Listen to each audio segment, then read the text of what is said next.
L'année 1030 restera gravée dans l'histoire nordique comme celle où un géant a choisi de mourir pour un roi. Cette année-là, dans les montagnes du Jämtland, entre la Norvège et la Suède, un colosse vivait en marge de toute société. Son nom était Arnljoth Gelin, et personne n'osait prononcer ce nom sans baisser la voix. Les sagas le décrivent ainsi. Les autres guerriers ne lui arrivaient qu'aux épaules. Pour comprendre ce que cela signifie, pensez qu'un viking typique mesurait environ 1,70 m.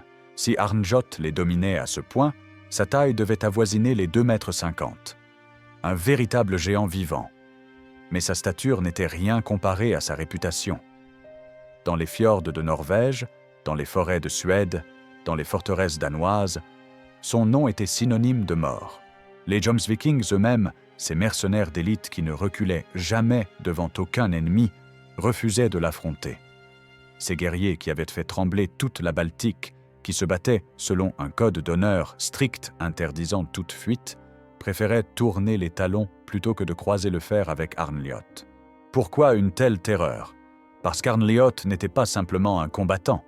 C'était une force de la nature qui avait fait le choix conscient de vivre en dehors de toutes les lois humaines. Arnljoth venait de Gel, une région reculée du Jämtland où les montagnes se dressaient comme des murailles entre la civilisation et la nature sauvage. Là-bas, l'hiver durait plus de la moitié de l'année.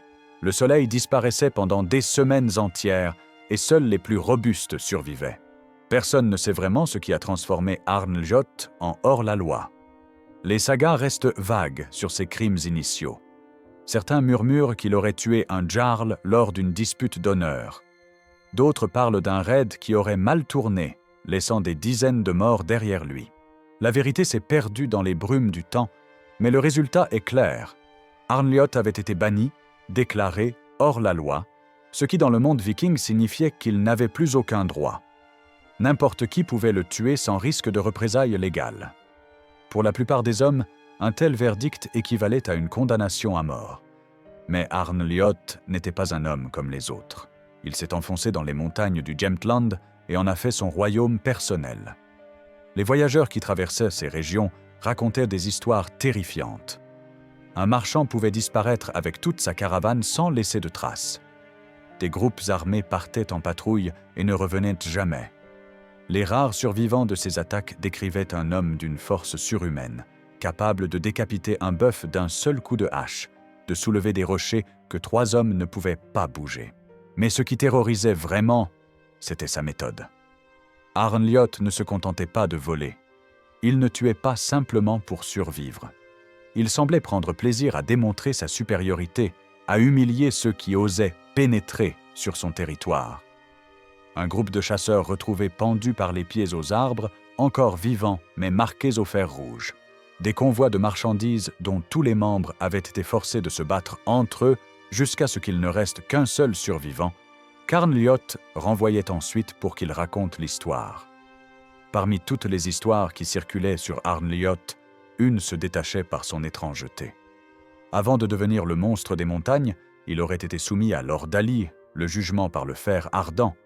Cette pratique était courante à l'époque. Quand les preuves manquaient, on chauffait une barre de fer jusqu'à ce qu'elle rougisse, et l'accusé devait la porter sur une certaine distance. Si ses mains guérissaient proprement, il était innocent. Si elles s'infectaient, il était coupable. Selon la saga, Arnljoth avait accepté cette épreuve pour prouver son innocence dans un crime qu'il n'avait pas commis. Il avait saisi le fer ardent sans broncher, l'avait porté sur la distance requise, puis l'avait jeté au sol. Ses paumes étaient marquées au fer, la chair brûlée jusqu'à l'os, mais son visage restait impassible. Pendant des jours, ses mains avaient enflé, noirci, la peau morte se détachant par lambeaux. Tout le monde attendait le verdict des dieux. Mais au dernier pas de la distance qu'il devait parcourir, Arnljoth avait trébuché. Un simple faux pas, mais selon la loi, cela invalidait l'épreuve. Il était donc considéré comme coupable. Ce moment avait brisé quelque chose en lui. Pour la première fois de sa vie, cet homme qui ne croyait qu'en sa force avait fait confiance à un système, à des lois, à quelque chose au-delà de lui-même. Et ce système l'avait trahi. Plus jamais il ne ferait confiance à quoi que ce soit d'autre que ses propres mains et son propre jugement. Les Vikings de cette époque vénéraient généralement Odin, Thor ou Freya. Ils priaient avant les batailles, faisaient des sacrifices pour s'attirer la faveur des dieux. Pas Arnljoth. Quand on lui demandait en qui il croyait, sa réponse était toujours la même. En ma force, en ma chance et en rien d'autre. Cette philosophie le rendait unique parmi les guerriers nordiques. Pour lui, les dieux n'existaient pas ou n'avaient aucune importance. Seule comptait la réalité tangible, son corps, ses muscles, sa volonté. Il avait survécu dans les montagnes les plus hostiles pendant des années, non par la grâce divine, mais par sa propre détermination. Cette conviction faisait de lui un adversaire encore plus redoutable. Un guerrier qui prie avant le combat garde toujours une part de doute, une petite voix qui se demande si les dieux sont avec lui. Arnljoth n'avait aucun doute. Il savait exactement ce dont il était capable, et cette certitude absolue se lisait dans chaque mouvement, chaque regard. Les rares fois où des groupes armés avaient été envoyés pour le capturer, ils avaient trouvé un homme qui ne montrait aucune peur. Pas par bravoure ou foi en une vie après la mort, mais simplement parce qu'il ne voyait aucune raison d'avoir peur. Pour mourir, il faudrait qu'il rencontre quelqu'un de plus fort que lui. Or, selon sa logique implacable, une telle personne n'existait pas. Arnljoth ne régnait pas seul sur les montagnes du Jämtland. Autour de lui s'était formé un groupe de bannis, d'hommes qui, comme lui, avaient été rejetés par la société et cherchaient un endroit où survivre. Parmi eux se trouvaient les frères Gokka-Thorir et Afrafasti, eux aussi des géants selon les normes de l'époque. Les sagas les décrivent comme plus grands et plus forts que les autres hommes, ne manquant de rien en matière d'audace et de bravoure. Avec leurs 30 hommes, ils formaient une bande redoutée qui terrorisait les routes commerciales. Mais même parmi ces durs à cuire, Arnljoth se distinguait. Il était le leader naturel, celui dont la simple présence imposait le silence. Quand il parlait, tous écoutaient. Quand il décidait, personne ne contestait. Leur base se trouvait quelque part dans les hauteurs du Jämtland, un endroit secret que seuls les membres du groupe connaissaient. De là, ils pouvaient surveiller les vallées, repérer les convois, choisir leurs cibles. L'hiver, quand les cols étaient bloqués par la neige, ils vivèrent de leurs réserves et du produit de leurs raids. L'été, ils descendaient comme des loups affamés, semant la terreur sur toutes les routes. Cette vie convenait parfaitement à Arnljoth. Il n'avait aucune ambition de pouvoir politique, aucun désir de richesse au-delà de ce qui était nécessaire pour survivre.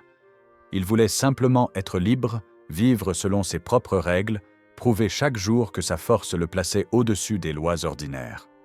La réputation d'Arnljoth finit par atteindre les oreilles des Jomsvikings, ces mercenaires légendaires dont la forteresse de Jomsborg, sur les côtes de la Baltique, servait de base à leurs opérations. Les Jomsvikings n'étaient pas de simples pillards. C'était une confrérie militaire d'élite avec un code d'honneur strict. Pour être admis dans leur rang, il fallait avoir entre 18 et 50 ans, prouver sa valeur au combat, souvent en duel contre un membre existant. Une fois accepté, le guerrier devait respecter des règles absolues, défendre ses frères d'armes, venger leur mort si nécessaire, ne jamais parler mal d'eux, ne jamais fuir un combat à moins d'être largement dépassé en nombre. Ces hommes avaient combattu dans toute la Scandinavie, mené des raids en Angleterre, participé aux plus grandes batailles de leur époque. Ils avaient affronté les armées des rois, tenu tête à des flottes entières. La peur leur était étrangère. Et pourtant, quand des messagers vinrent proposer un contrat pour éliminer Arnljoth le géant, les chefs Jomsviking refusèrent.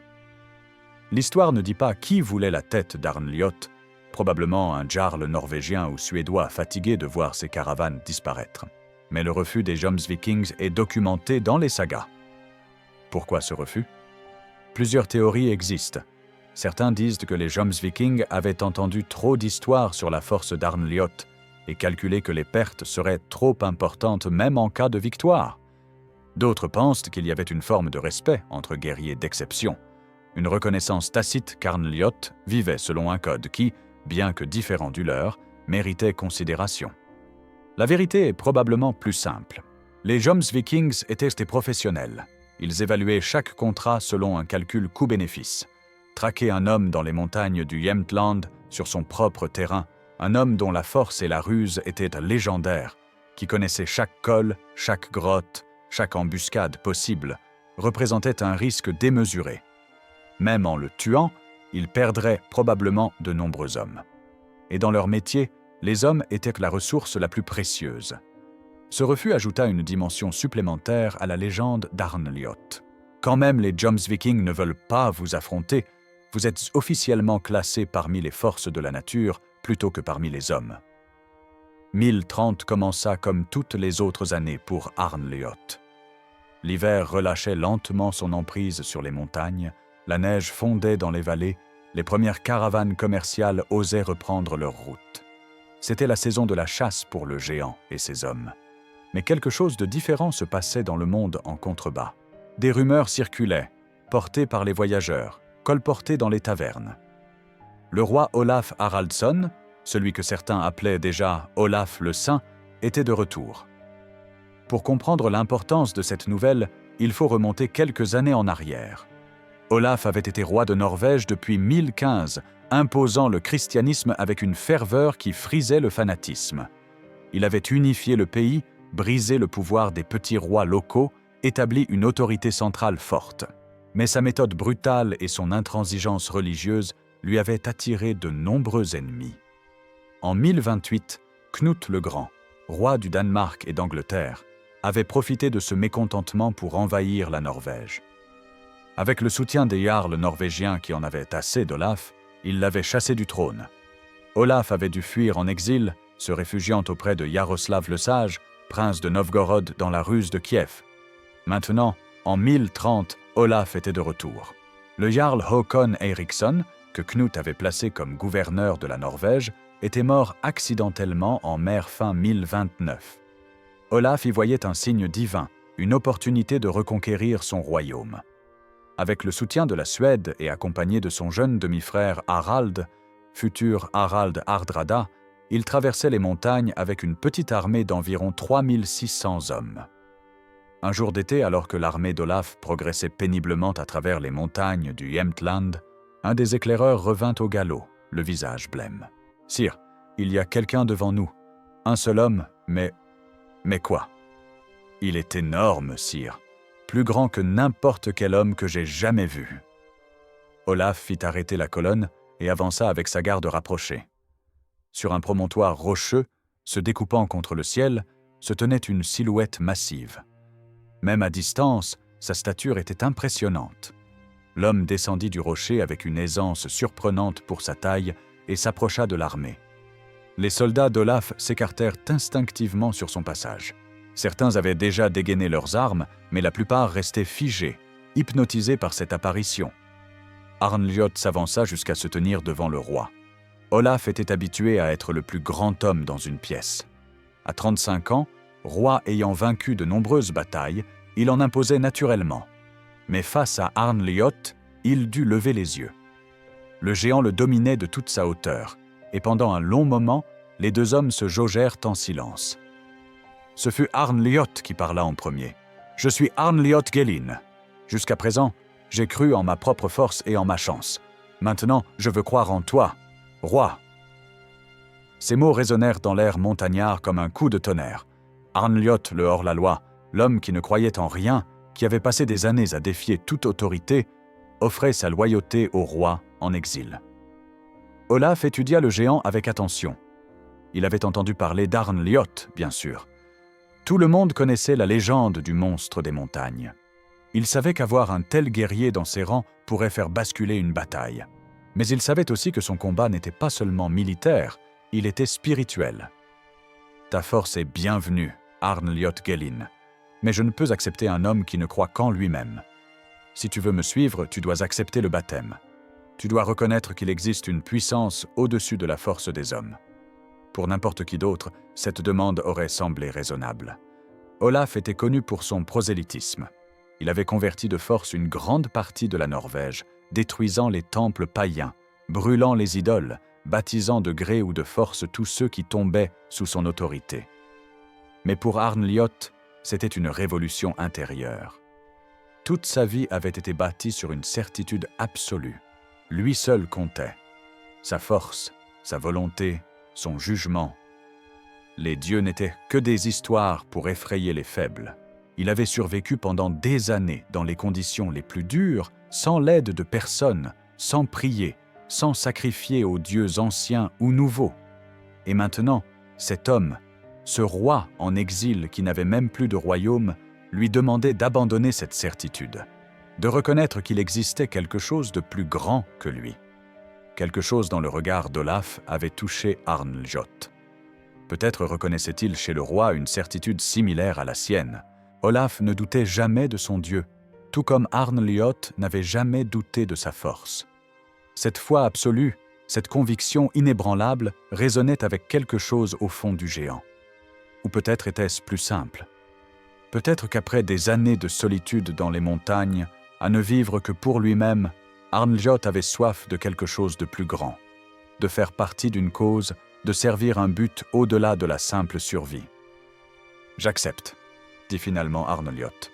Le baptême fut célébré immédiatement, dans un ruisseau de montagne. L'évêque Grimkel, qui accompagnait Olaf depuis l'Angleterre, versa l'eau glacée sur la tête du géant. Les paroles rituelles furent prononcées. Arnljoth Gelin, le monstre des montagnes, l'homme qui ne croyait en rien, était désormais chrétien. Mais à l'instant où l'eau toucha sa peau, Arnljoth sentit quelque chose d'étrange. Pour la première fois depuis le jugement du fer ardent, sa main droite trembla. Presque imperceptiblement, mais il le sentit. Un frisson de faiblesse traversa son bras. Ce bras qui avait brandi sa hache dans d'innombrables combats sans jamais faillir.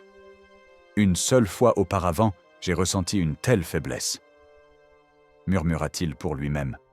C'était quand j'ai porté le fer ardent et que j'ai trébuché au dernier pas. Arnljoth n'était pas le seul banni à rejoindre l'armée d'Olaf.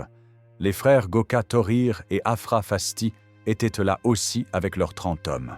Quand Olaf leur avait demandé en quoi ils croyaient, Afra Fasti avait répondu avec une franchise brutale « Nous ne croyons qu'en nous-mêmes, en notre force et en notre chance, qui nous sert bien. » Olaf avait insisté pour les baptiser également. « Alors vous pouvez me suivre et je vous récompenserai avec richesses et titres.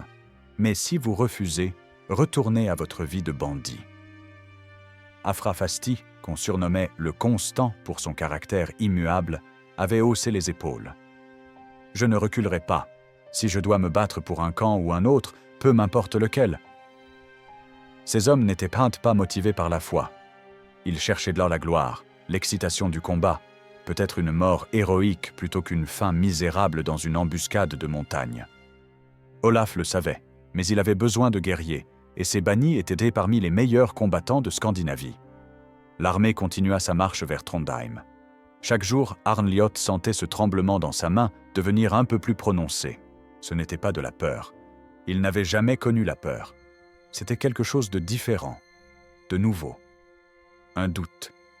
Une question qui n'aurait jamais dû exister dans son esprit. Et si sa force ne suffisait pas? Le 28 juillet 1030, l'armée d'Olaf établit son camp dans la vallée de Verdalen, près d'une ferme appelée Stiklestad. Les éclaireurs avaient rapporté des nouvelles inquiétantes. Une armée massive se rassemblait pour leur barrer la route. Les chefs norvégiens qui avaient chassé Olaf 2 ans plus tôt n'allaient pas le laisser reprendre le pouvoir sans combattre. Arek de Tjota, Thorir Hund de Bjarkøy et Kalfr Arnason menaient cette armée. Kalfr surtout représentait une trahison personnelle pour Olaf, car il avait autrefois servi le roi avec loyauté. Selon Snorri Sturluson, qui racontera ces événements 2 siècles plus tard dans son Heimskringla, l'armée paysanne comptait 100 centaines d'hommes. En utilisant le système de comptage long de l'époque, cela donnait 14 400 hommes, contre les 3 600 d'Olaf. Pendant la nuit, Olaf se réveilla avant l'aube et demanda à son skald, Thormod Kolbrunnar Skald, de lui chanter quelque chose. Le poète interpréta l'ancienne saga du roi Olaf Tryggvason, prédécesseur d'Olaf Haraldsson, qui était mort héroïquement à la bataille de Svolder en l'an 1000. Arnljoth ne dormit pas cette nuit-là. Assis sur un rocher à l'écart du camp, il regardait les étoiles.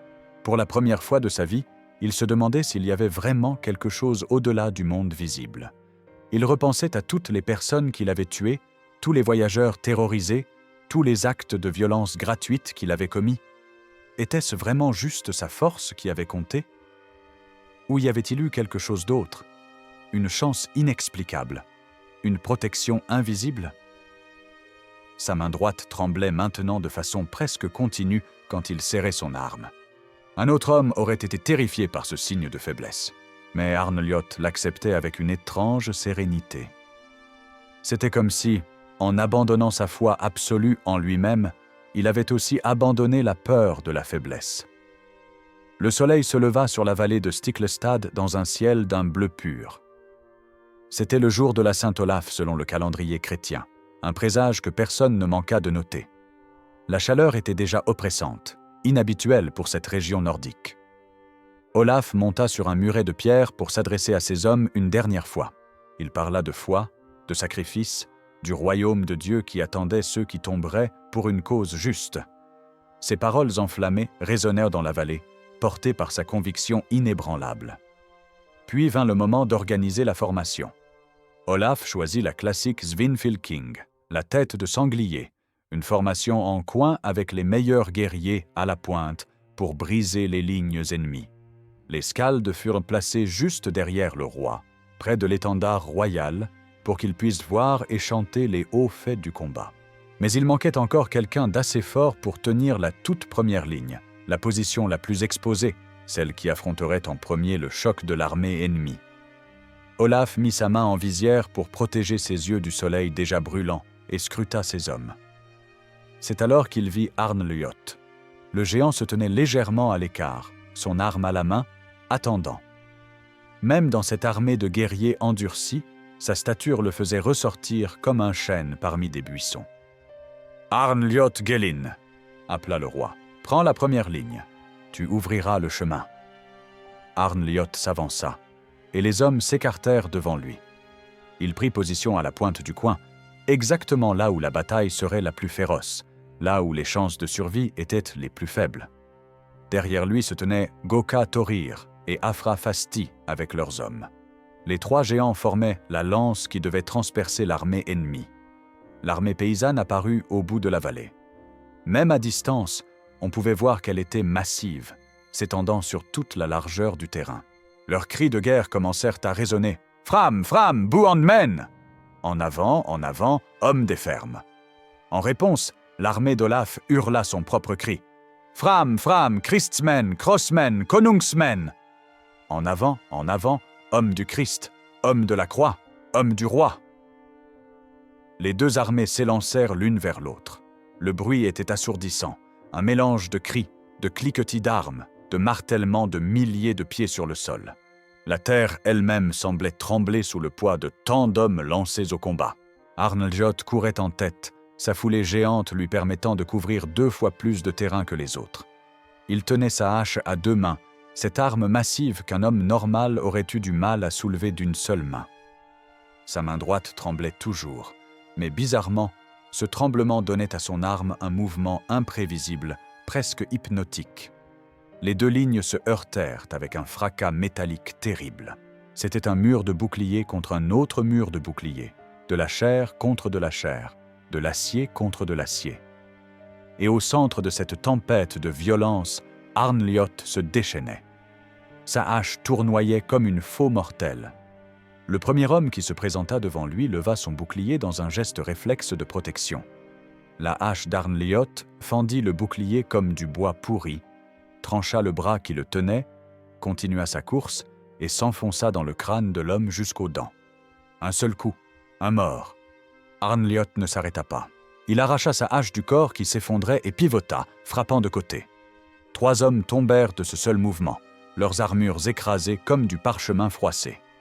Sa taille lui donnait un avantage considérable, lui permettant de frapper d'en haut avec une force décuplée par la gravité. Les paysans soldats reculèrent instinctivement devant cette apparition cauchemardesque. Certains avaient entendu les légendes sur le géant des montagnes, mais voir la réalité était une toute autre affaire. C'était comme affronter un ours debout, ou pire encore, car un ours ne manie pas d'armes. Derrière Arnljot, Goka Thorir et Afra Fasti exploitaient la brèche qu'il ouvrait. Les 3 géants formaient un triangle de mort, avançant inexorablement dans les rangs ennemis. Les hommes d'Olaf suivèrent dans leur sillage, profitant de la confusion semée par ces colosses. Pendant ces premières minutes, tout semblait possible. La formation en coin fonctionnait à merveille, enfonçant les lignes ennemies comme un couteau dans du beurre. Les cris de victoire commençaient à monter des rangs d'Olaf. Mais les commandants de l'armée paysanne n'étaient pas des novices. Ils avaient vu ce qui se passait, compris que la clé était d'arrêter ces géants qui déchiraient leurs lignes. Un ordre fut donné, porté de groupe en groupe par des corps de guerre. Soudain, l'armée paysanne s'écarta, créant un espace autour d'Arnljot et ses compagnons. Les trois géants se retrouvèrent isolés, entourés par un cercle de boucliers. Et derrière ces boucliers, des centaines d'archers bandaient leurs arcs. Arnljot comprit immédiatement. Il n'y avait nulle part où se mettre à couvert, aucun moyen d'esquiver. Son regard croisa celui de Gokathorir, puis d'Afrafasti. Les trois hommes échangèrent un sourire sombre. Ils savaient ce qui allait se passer. La première volée de flèches s'abattit comme une pluie d'acier. Arnljot leva son bouclier, mais avec sa taille, impossible de protéger tout son corps. Il sentit le choc de plusieurs flèches s'enfonçant dans ses jambes, son flanc. La douleur était intense, mais il la repoussa, frappant encore l'ennemi le plus proche. Une deuxième volée arriva, puis une troisième. Les flèches sifflaient dans l'air comme un essaim de guêpes enragées. Certaines rebondissaient sur les armures, mais beaucoup trouvaient leur cible dans la chair exposée. Arnljot sentit une flèche transpercer son épaule, une autre s'enfoncer dans sa cuisse. Gokathorir fut le premier à tomber. 3 flèches plantées dans sa poitrine. Il s'effondra en avant, essayant de ramper vers les ennemis pour frapper encore, mais son corps refusa de lui obéir. Il mourut le visage dans la boue, les mains serrant toujours sa hache. Afrafasti suivit quelques secondes plus tard. Une flèche lui avait percé la gorge et il se noyait dans son propre sang. Mais fidèle à son surnom le Constant, il resta debout jusqu'au dernier moment, refusant de montrer la moindre faiblesse même face à la mort. Arnljot était maintenant seul, hérissé de flèches comme un porc-épic monstrueux. Son corps était une carte de douleur, chaque mouvement arrachant un nouveau cri à ses muscles déchirés. Mais il ne tombait pas. Pas encore. Une 4e volée de flèches s'abattit sur lui. Cette fois, l'une d'elles trouva un point vital, transperçant ses poumons. Arnljot sentit un goût de sang emplir sa bouche. Sa respiration devint un gargouillement humide. Ses jambes commencèrent à fléchir. La force qu'il avait portée toute sa vie, cette force en laquelle il avait cru plus qu'en tout au monde, l'abandonnait enfin. Son champ de vision se rétrécissait, les bords s'assombrissaient. Il tomba à genoux dans l'herbe, son arme glissant de ses mains tremblantes. Le tremblement s'était étendu à tout son corps maintenant, des spasmes incontrôlables secouant son immense carcasse. Dans ses derniers instants de conscience, Arnljot regarda le ciel. Un petit oiseau de montagne tournoyait au-dessus du champ de bataille, ses cris aigus se mêlant au vacarme du combat. Ce détail étrange captiva son attention mourante. Cet oiseau qui volait librement alors que lui, le plus fort des hommes, gisait cloué au sol par des morceaux de fer. Une pensée traversa son esprit brumeux. Avait-il eu raison? Pendant toutes ces années, avait-il vraiment été seul ou y avait-il eu quelque chose de plus grand que lui? Il pensa à Olaf, à cette certitude absolue dans le regard du roi, à cette foi qui ne tremblait jamais. Sa main droite, celle qui avait tremblé depuis son baptême, se posa sur sa poitrine. Le tremblement avait cessé maintenant. Tout était calme, paisible même. Arnljot Gelin, le géant des montagnes, l'homme qui n'avait cru qu'en sa propre force, fermait les yeux pour la dernière fois. Il mourut comme il avait vécu, debout dans son âme même si son corps était brisé, refusant jusqu'au bout de montrer sa faiblesse. Les sagas disent qu'il tomba au premier contact avec les flèches, mais c'est une simplification. La vérité est qu'il fallut des dizaines de flèches pour l'abattre, et même alors, il resta à genoux plutôt que de s'étaler face contre terre. La mort d'Arnljot et des frères bandits brisa l'élan de l'armée d'Olaf. La pointe de la formation, qui avait semblé invincible quelques minutes auparavant, n'existait plus. Les hommes qui suivaient les 3 géants se retrouvèrent exposés, vulnérables, et les forces paysannes refermèrent le piège. La bataille qui avait commencé comme une charge victorieuse se transforma en massacre méthodique. Les archers paysans continuaient leur volée, perçant les rangs chrétiens. Les guerriers d'Olaf, qui avaient cru à la victoire, réalisaient maintenant qu'ils étaient perdus. Olaf lui-même combattit avec une férocité désespérée. Selon les témoignages, il tua plusieurs ennemis de sa propre main, refusant de reculer même quand la situation devint clairement désespérée. Mais la supériorité numérique était écrasante. Pour chaque paysan qui tombait, 10 autres prenaient sa place. Le roi reçut un coup de hache à la cuisse gauche qui lui trancha presque la jambe. Il s'appuya contre un rocher pour rester debout, entouré de ses derniers gardes fidèles.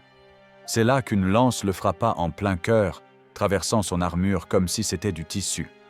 Le roi Olaf Haraldsson tomba mort sur ce rocher à Stiklestad le 29 juillet 1030, jour de la Saint-Olaf. Il avait 35 ans. La bataille de Stiklestad aurait pu n'être qu'une défaite militaire parmi d'autres, mais elle est devenue bien plus que cela. Après la mort du roi Olaf en 1030, son corps fut enterré secrètement près de Nidaros, l'actuel Trondheim. Un an plus tard, des rumeurs de miracles commencèrent à se répandre. Des aveugles retrouvaient la vue, des malades guérissaient après avoir prié sur la tombe du roi défunt. L'évêque Grimkel, celui-là même qui avait baptisé Arnljot, ordonna l'exhumation du corps d'Olaf. Les témoins rapportèrent un phénomène extraordinaire. Le cadavre était intact, dégageant une odeur agréable au lieu de la puanteur habituelle de la décomposition. Ses cheveux et ses ongles à se continuaient à pousser, signe interprété comme une preuve de sainteté. Le 3 août 1031, exactement 1 an et 5 jours après sa mort, Olaf fut canonisé et devint Saint Olaf, patron de la Norvège. Cette canonisation transforma complètement la situation politique. Les paysans qui avaient combattu contre Olaf à Stiklestad commencèrent à vénérer sa mémoire. Le fils de Knut le Grand, qui gouvernait la Norvège, imposa des lois danoises si impopulaires que le peuple se révolta. Magnus, le fils illégitime d'Olaf, fut rappelé de Russie et couronné roi en 1035. Ainsi, la défaite militaire d'Olaf devint une victoire spirituelle qui unifia la Norvège sous la bannière chrétienne. Et au cœur de cette histoire se trouvait Arnljot. Des siècles plus tard, les historiens débattent toujours de la réalité historique d'Arnljot Gelin. Était-il vraiment un géant de 2,50 m ? Les sagas ont tendance à exagérer. Peut-être était-il simplement un homme très grand pour son époque, dont la stature a été amplifiée par la légende au fil des générations. Cependant, certains faits restent indéniables. La Morkinskina, chronique islandaise écrite vers 1220, soit seulement 2 siècles après les événements, le décrit comme « si grand que les autres hommes ne lui arrivaient qu'aux épaules ». Cette description précise suggère une base factuelle plutôt qu'une simple métaphore. Des pierres runiques mentionnent la bataille de Stiklestad et ses participants. Le site existe toujours, avec une église construite sur le rocher où Olaf serait mort.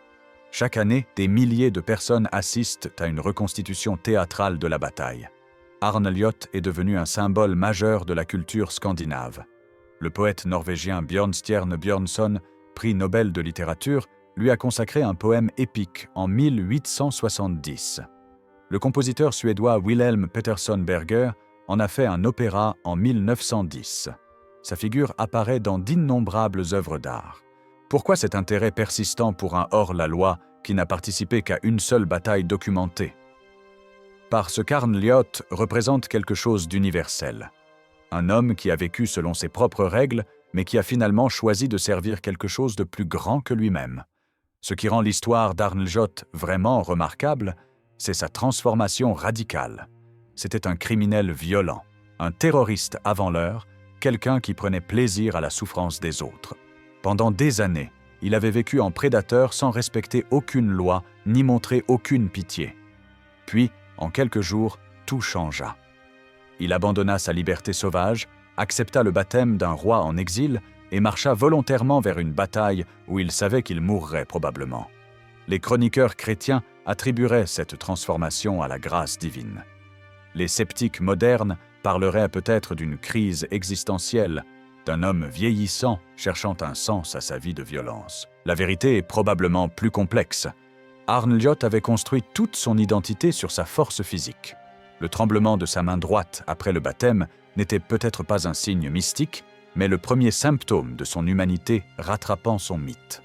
En rencontrant Olaf, il avait trouvé quelqu'un possédant une certitude égale à la sienne, mais fondée sur la foi plutôt que sur la force brute. Les sagas décrivent Arnljot comme très beau, avec de magnifiques cheveux. Ce détail curieux pour un hors-la-loi brutal suggère un homme qui prenait soin de son apparence, peut-être noble autrefois.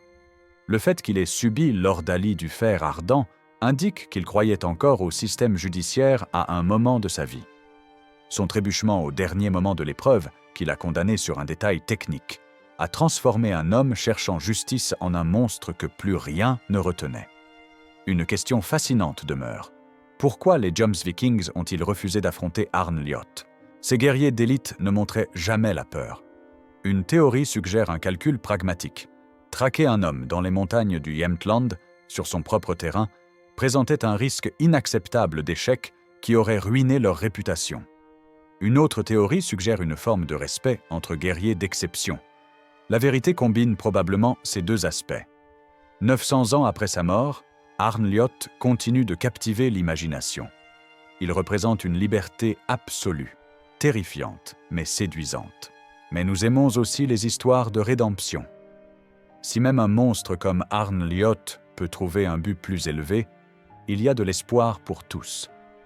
Dans la littérature scandinave, il est devenu un archétype, le géant qui découvre qu'il existe quelque chose de plus puissant que la force.